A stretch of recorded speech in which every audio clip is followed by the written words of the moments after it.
Assalamu alaikum, welcome to Bidaya Screencast. Today we are with lesson 10 and it discusses Sukoon on the Waw, Ya and Hamzah. The objectives of this dars are clearly shown in the boxes used for the instructor's explanation, these first 4 boxes on the page. This page is very straightforward and this lesson is split up into 4 main sections, each one represented by a box. For example, the first box refers to lines number 1 and 2. The second box explains lines 3 and 4. The third box explains line 5. And finally, the last box explains line 6.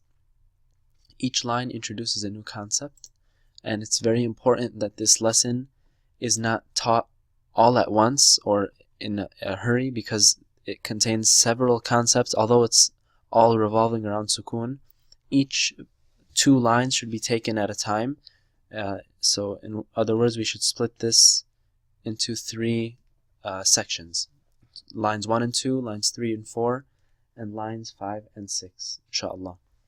So the first 2 lines we have Sukoon on the Waw, and you can see in red we have the letters of interest, Fa and Waw. So in this case, when reading Fawta, we want the student to split it into half, as usual. So we have Fa, Fatha, Fa, Waw, Sukoon, Aw, Fawta, Fawta. So the next word, the student without spelling should say Sawta, Sawta, as the same technique we've been using to read these words. First, the first 2 letters of the 3-letter word, and then adding the last letter. As we move down into the newer concepts in lines 3 and 4, we have the Sukoon on top of the Ya, Ya al-Lin. Same idea. These are 3 and 4-letter words. We want the student to break it up into 2 letters at a time. So Ha, Fatha, Ha, Ya, Sukoon, Ay, Hay, Haythu. And in the student's case, without spelling, which is preferred, Haythu, Ayna, Bayti. And in line 4, the first word, Faka, Fakayfa, Fakayfa. And you can see on lines 5 and 6, we introduce a new type of Sukoon, and this is Sukoon on the Hamzah. Hamzah Sakina takes place in the middle of the words, and on line 5 we have it on top of the Alif.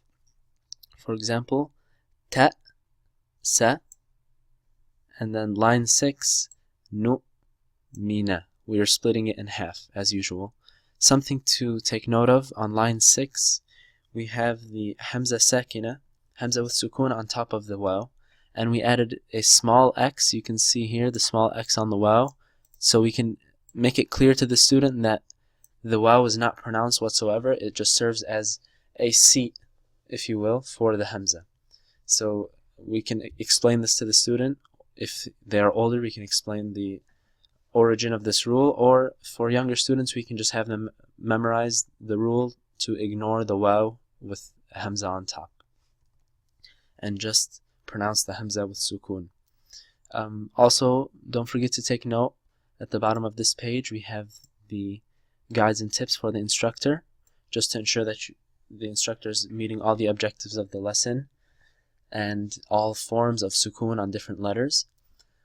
Also, refer to Bidaya website and the workbook, where you can find over 40 extra words for practice, and we have the audio files, the recorded Quranic samples, as well as each lesson is recorded online, and we have the instructor's manual for further help. Jazakumullah khair. Assalamu alaikum wa rahmatullah.